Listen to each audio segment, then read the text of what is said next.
Assalamualaikum. We're going to start with sample paper of chemistry. We're going to start with paper P2.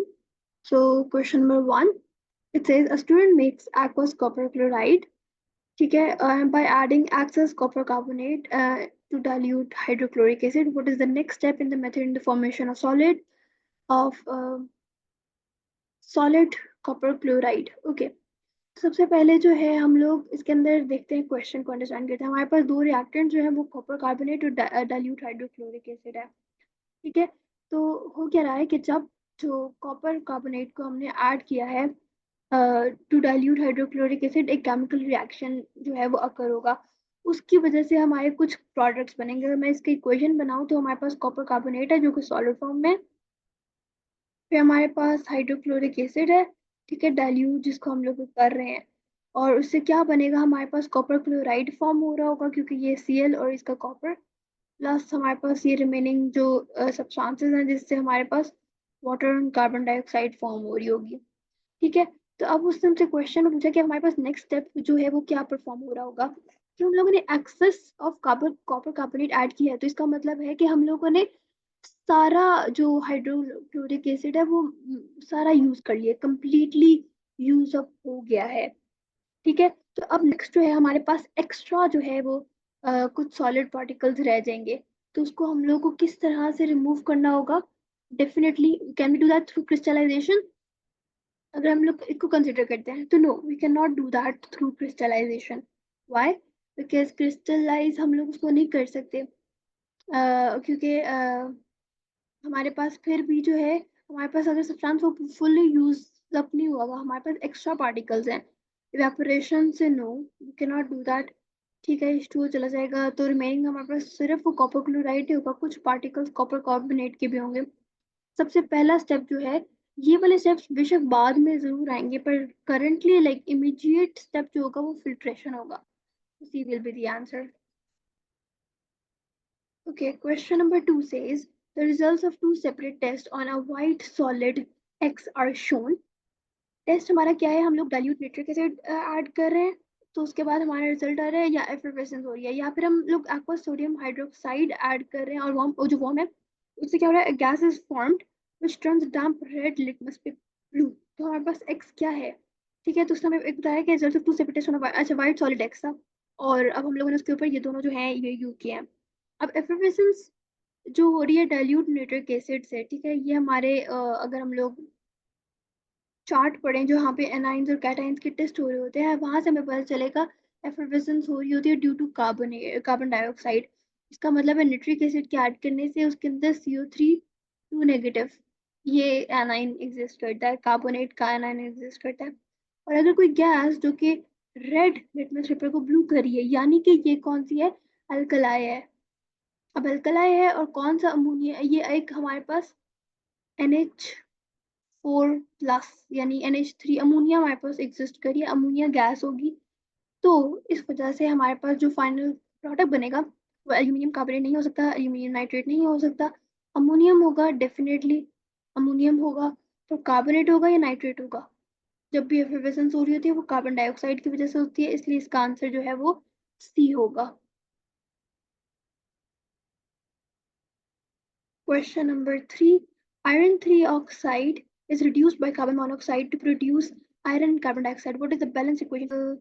हम इसको देखते हैं, हम खुद से बैलेंस कर लेते हैं एक्चुअली, पता है क्या, जो ज़्यादा सही रहेगा ताकि हम लोग कंफ्यूज नहीं होंगे ऑप्शन से।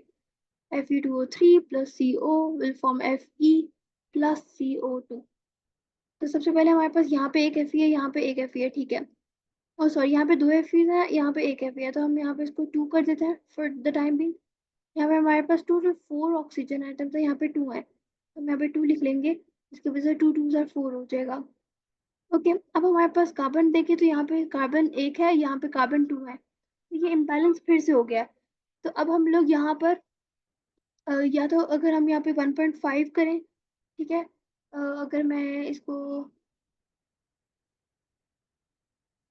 इरेज करती हूँ और मैं इसको यहाँ पे 1.5 लिखती हूँ, कि अगर 1.5 कार्बन डाइऑक्साइड अगर हम यूज करें तो मुझे यहाँ पे भी 1.5 लिखना पड़ेगा। ठीक है, अब देखा जाए तो मेरे पास कितने ऑक्सीजन कितने हैं, मेरे पास ऑक्सीजन है 3 + 1.5 यानी कि 4.5 ऑक्सीजन है मेरे पास इस तरफ। और अगर मैं यहाँ पे देखूँ 1.5 × 2 तो मेरे पास 3 आ रहे हैं, जो कि सही नहीं आ रहा। ओके, हम क्या कर सकते हैं इस केस में, अगर हम लोग इसको यहाँ पे 3 कार्बन डाइऑक्साइड 3 कर लें। अब काउंट करते हैं। अब हमारे पास यहाँ पे 2 एफ हैं, 2 एफ हैं, ठीक है, एफ का तो कोई इशू ही नहीं है ना। तो अब हमारे पास 6 ऑक्सीजन हो गए हैं, 3 2 6, यहाँ पे भी 6 ऑक्सीजन हो गए हैं, 3 कार्बन है यहाँ पर और यहाँ पे भी 3 कार्बन है। तो अब ये जो है इक्वल हो चुका है। तो अगर इस तरह से देखेंगे यहाँ पे 2 नहीं 3 होना चाहिए, ठीक है, 3 होना चाहिए, 2 नहीं होना चाहिए, तो इसका आंसर बी बनता है। ठीक है, अगर हम देखें तो यही वाली वैल्यूज हमने रखी हैं, तो इस वजह से इसका आंसर बी बन रहा है। ठीक है, यहाँ से भी डायरेक्टली चेक करके देखा जा सकता था कि क्या यहाँ पर सारी बैलेंस हैं, सारी वैल्यूज इक्वली बैलेंस्ड हैं या नहीं है, तो उससे भी आंसर देखा जा सकता था। क्योंकि अगर देखें लेट्स से बी आंसर था ना, हम डी को चेक करते हैं। एफ यहाँ पर 4 है, यहाँ पे भी एफ 4 है, ओके नो इश्यूज।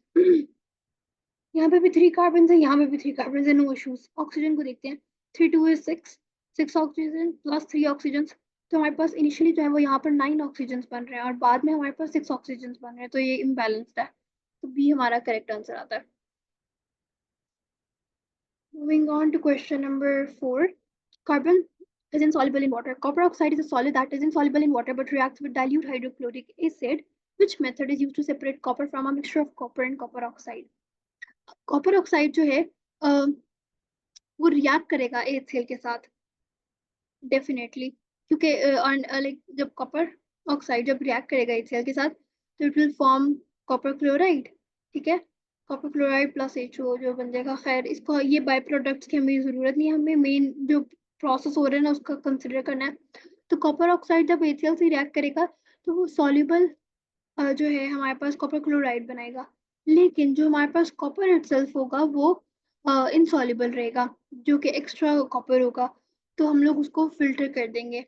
ठीक है, तो लेट्स सी हमारे पास क्या ऑप्शन है।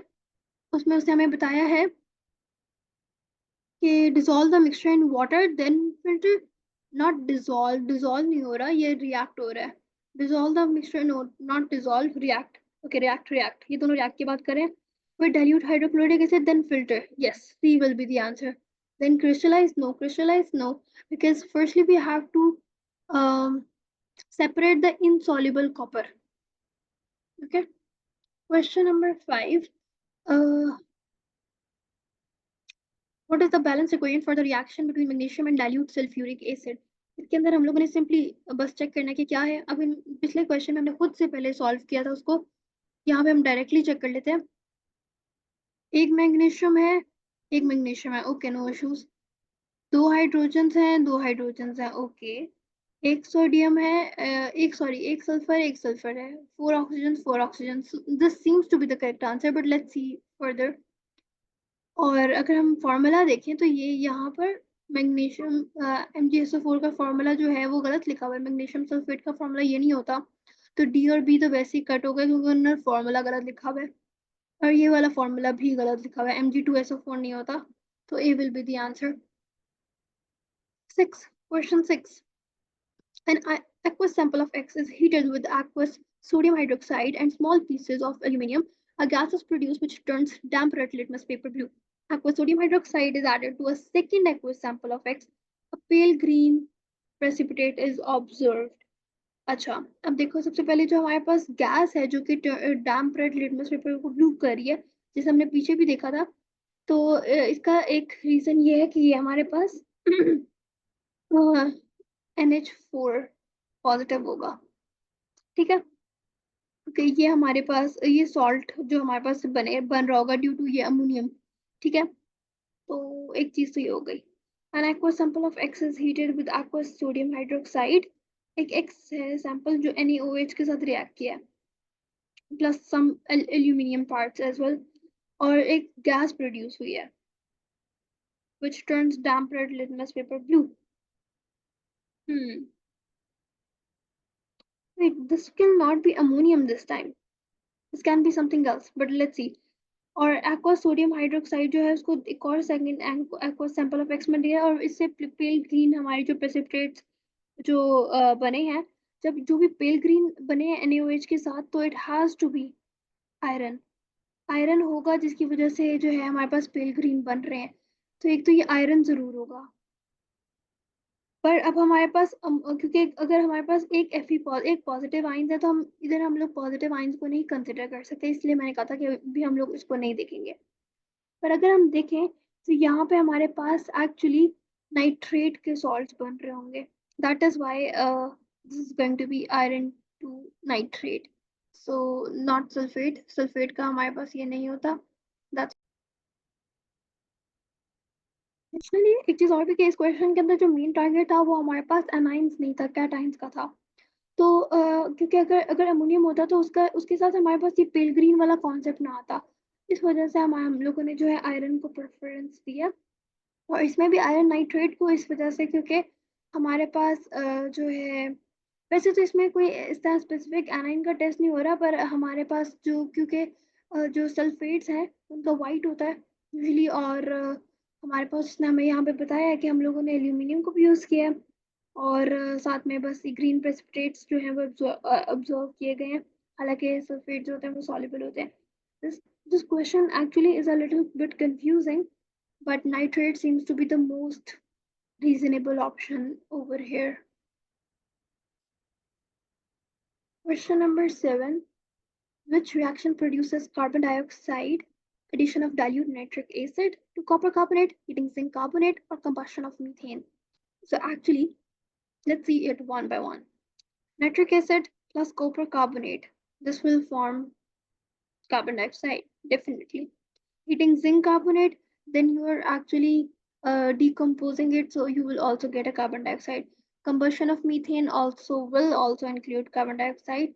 So this answer is going to be the A. 1, 2, 3, all three of them will form carbon dioxide. Question number 8. An atom of an element contains 4 electrons, 4 protons, and 6 neutrons. So in which group of the periodic table is this element placed? Okay, इसको हम check करते हैं. Just a second. You can quickly answer this type of question using the periodic table, but let's imagine the periodic table for now. We have 4 electrons, so that's what we have to mainly look at. And usually what happens is that in the initial shell you have 2 electrons, and then in the second shell you have up to 8 electrons, but for this one we only have 4 electrons, so 2 will be in the outside or the valence shell. So in which periodic table is this element placed? जो हमारे number of groups होते हैं, अगर 1 है, group 1 है, group 2 है, तो 1 group का मतलब होता है इसके वैलेंस इलेक्ट्रॉन में 1 है। ग्रुप 2 है तो इसके वैलेंस इलेक्ट्रॉन में 2 इलेक्ट्रॉन है। तो अगर इसके वैलेंस शेल में 2 इलेक्ट्रॉन्स हैं, तो इसका मतलब है ये ग्रुप 2 से बिलोंग करता है। Okay, element X has 7 protons, element Y has 8 more protons than X. Which statement about element Y is correct? So हमारे पास क्या है, एलिमेंट X है, इसको हम पहले ड्राइंग्स को डिलीट करते हैं। X है, उसके पास 7 प्रोटॉन्स हैं। एलिमेंट Y है, उसके पास 8 मोर प्रोटॉन्स हैं देन X, सो 8 प्लस 7, ओके। उसके पास 7 प्रोटॉन्स हैं, उसके पास 8 मोर प्रोटॉन्स हैं देन X, तो 8 प्लस 7 हो गया। Which statement about element Y is correct? So this has 7 and this has 15, okay. Y has more electron shells than X. अगर हम देखें तो डेफिनेटली, क्योंकि अगर एक्स 7 की बात करें तो हमारे पास यहाँ पे 2 आ गए और एक आउटर शेल हो गया, उसके बाद 1 2 3 4 1 2 3 4 5 6 7 हो गया, ये एक्स का हो गया। और अगर हम लोग वाई की बात करें तो 1 2, उसके बाद में 1 2 3 4 5 6 7 8, तो अब ये टोटल अभी तक सो फार 10 हुए हैं। तब एक और बनाने के लिए उसको हमें एक और जो है उसकी ज़रूरत है, जिसकी वजह से ये करेक्ट आंसर है। Y has more electrons in its outer shell. Y के outer most shell में 5 है और इसके outer most shell में भी 5 है, तो this is same, so no. Y is in a different group of periodic table from X. इसमें भी 5 है, इसमें भी 5 है, तो definitely दोनों सेम period ग्रुप में है। Why is in the same period of the periodic table? No, ये इसके 3 हमारे पास शेल्स हैं, तो ये थर्ड पीरियड में होगा, ये सेकंड पीरियड में होगा, इसलिए भी गलत है, तो A will be the answer. Moving on, question number 10. Four statements about the effect of increasing temperature on a reaction are shown. The activation energy becomes lower. Okay. Effect of increasing temperature. Activation energy lower? Not really. Not really. So this will not affect the increasing temperature on a reaction में activation energy का role नहीं यहाँ पर आएगा. The particles move faster. Definitely, they will move faster. There are more collisions between reacting particles. Yes, as temperature increase करेगा तो particles की kinetic energy increase होती है, जिसकी वजह से उनके दरम्यान में collisions जो होती है, number of collisions वो भी increase करती है. There are more collisions which will have energy greater than the activation energy. Definitely, this is true. But activation energy lower नहीं होती. So C will be the correct answer because 2, 3, 4 are the correct. C will be the right answer. Which piece of apparatus should be used to measure exactly 21.4 centimeter cube of water? That is nothing but 50 centimeter cube burette. जो हमारे पास pipette होती है, ये बहुत हमारे पास जो है laser volume देगी, तो इसमें 25 सेंटीमीटर क्यूब आप एग्जैक्टली ला सकते हो, तो इसके अंदर और मेजरिंग्स करना मुश्किल है, बहुत मुश्किल होता है. बीकर तो कभी भी प्रिसाइज नहीं होता क्योंकि एग्जैक्टली हमें इतना चाहिए, but burette can give us, क्योंकि ब्यूरेट जो होती है उसमें यहाँ पर ऐसे स्केल होता है, बहुत प्रिसाइज स्केल होता है, जिससे हम लोग एग्जैक्टली इतना जो है ड्यूरिंग टाइट्रेशन निकाल सकते हैं. measuring cylinder is not precise, so C will be the answer.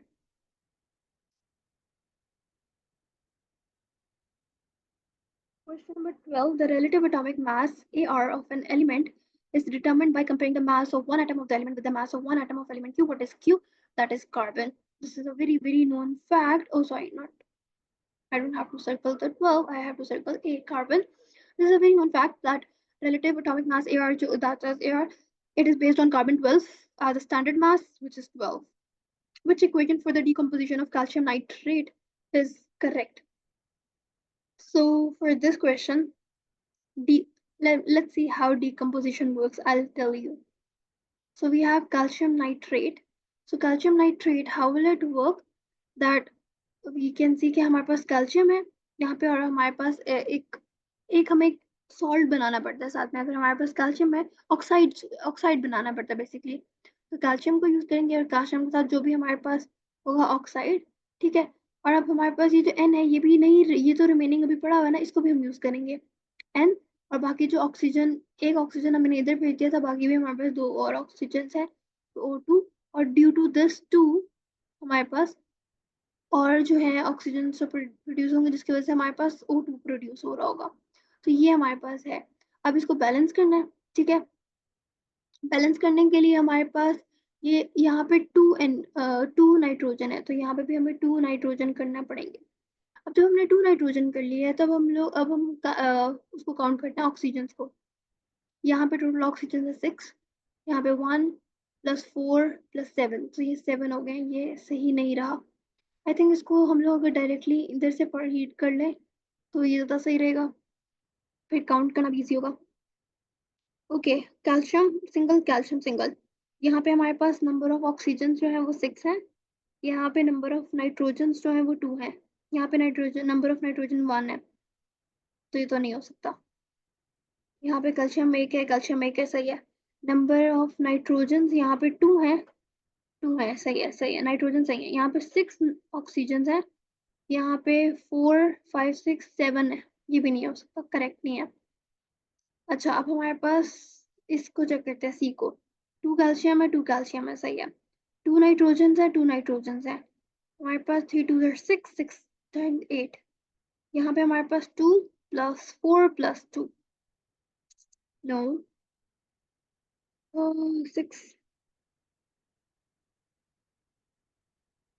नहीं ये नहीं हमारे पास सही बना, बिकॉज 6 12 होने चाहिए 2. अब हम इसको लास्ट वाले को काउंट करते हैं. इसमें सारा कुछ तो ऊपर जैसे है, बस हम लोगों ने काउंट करना है. और हमारे यहाँ पे नाइट्रोजन इम्बैलेंस हो गया ना. हमारे पास यहाँ पे देखो 2 की वजह से यहाँ पे पहले ही नाइट्रोजन 2 थे, ठीक है। तो अब इस 2 के साथ नाइट्रोजन 4 हो गए हैं, तो इसको 4 होना चाहिए था। दैट इज वाई ये इम्बैलेंस हो गया था, तो इस वजह से हमारे पास डी आंसर बन रहा है। बाकी सारे पॉइंट्स गलत हो रहे हैं, क्योंकि अगर मैं दोबारा से बताती हूँ सी वाला क्यों गलत है, मैंने उसको बहुत जल्दी से बता दिया। सी इसलिए गलत है क्योंकि हमारे पास two calcium, no no worries with that. फिर हमारे पास 2 नाइट्रोजन इसकी वजह से, और फिर 2 नाइट्रोजन इसकी वजह से भी, इतना क्योंकि जो बाहर लिखा होता है वो सारों का अप्लाई हो रहा होता है, जो मल्टीपल जो उसका बन जाता है। तो अब यहाँ पे हमारे पास रिएक्टेंट साइड पे 4 नाइट्रोजन है, मैंने एन लिख दिया, 4 नाइट्रोजन है।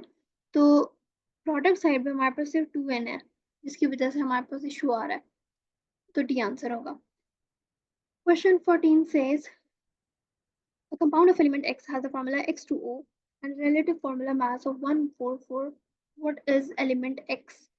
ओके, अब हम लोग, ये तो बहुत सिंपल सा है।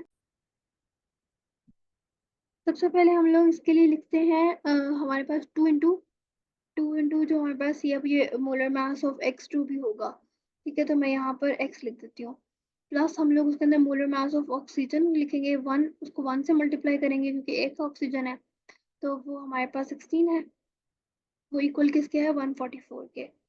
तो हम लोग उसको ऐसे ही लिख देते हैं 2x, मैं x लिख देती हूँ ताकि इजी हो जाए, plus 16 is equal to 144, 2x is equal to 144 minus 16, तो 2x is equal to 128, and 128 को फिर हम लोग दूसरी तरफ ले जाएंगे, so it's going to be x is equal to 128 divided by 2, x is going to be 64। और हमारे पास अब हम लोगों ने क्या करना है, अपने पीरियोडिक टेबल में देखना है कि कौन सी वैल्यू जो है वो 64 के ऊपर डिपेंड कर रही होती है। And with with knowing the information I know this is copper, this has to be copper, तो copper जो है उसी का हमारे पास ये हमारे पास मास आ रहा होगा, so element x is going to be copper। Question number 15, aqueous iron chloride FeCl3 reacts with aqueous potassium iodide Ki FeCl3 plus WKI x, like this entire equation, but statement are correct. In the balanced equations, V, W, X, and Y have the same value. B says a second point say potassium iodide is an oxidizing agent. A dark brown solution is produced in the reaction. Okay, for that, firstly we have to balance this out. So let's see. We have FeCl3, यहाँ पे भी हमारे पास FeCl3 है, तो अगर हम लोग इसको 1 और 1 से वर्क करने की कोशिश करें, हम इसको नहीं चेंज करते, ठीक है। हमने नहीं चेंज किया, हमने कहा यहाँ पे 1 ही है, ठीक है, कुछ भी नहीं लिखते हम 1 के लिए। यहाँ पे Cl3 है, 3 Cl है, यहाँ पर 1 Cl है, यहाँ पे 2 Cl हैं, तो यहाँ पे भी 3 Cl बन गए, ठीक है। मैं कुछ चेंज करने की जरूरत नहीं पड़ी सो फार। अब इसको इरेज कर देते हैं। अच्छा, अब हमारे पास एक पोटेशियम है, एक आयोडीन है, यहाँ पे 2 हैं, तो अब इसको बैलेंस करने के लिए हमें यहाँ पे 2 लगाना पड़ेगा, तो हमने यहाँ पे 2 लगा दिया, ठीक है। इसका मतलब क्या है, हमारे पास 2Ki बन गया। अब जब यहाँ पे 2 हो गया, तो अब इसकी वजह से पोटेशियम का तो इम्बैलेंस हो गया ना, यहाँ पे 1 है, यहाँ पे 2 है, तो हम यहाँ पे भी 2 लगा देंगे। अब क्योंकि यहाँ पे क्लोरीन का इम्बैलेंस हो गया, यहाँ पे क्लोरीन 2 + 2 4 क्लोरीन हो गए, तो यहाँ पे तो 3 क्लोरीन थे, उसके लिए हमें यहाँ पे भी 2 लगाना पड़ेगा। तो अब क्या हो गया, 2 3 6 हो गए, अब 6 क्लोरीन हो गए। यहाँ पर अगर हमारे पास 2 क्लोरीन है, यहाँ पे 2 क्लोरीन है, तो हमें यहाँ पे भी 2 लगाना पड़ेगा। इससे क्या हो गया, अब इस साइड पे 4 क्लोरीन हो गए, इसके 2 क्लोरीन हो गए, यानी कि टोटल जो हमारे प्रोडक्ट पे जो है ना क्लोरीन 6 क्लोरीन हो गए, इधर भी 6 क्लोरीन हो गए हैं। दोबारा चेक करते हैं, काफ़ी प्रॉब्लम्स हो गई हैं। अच्छा, शुरू से चेक करते हैं। 2Fe था, 2Fe है, नो इश्यूज। 2 times 3 6 chlorines, 2 + 2 4, 2 × 2 4 + 2, तो यहाँ पे भी 6 क्लोरीन है, क्लोरीन का भी कोई इशू नहीं है।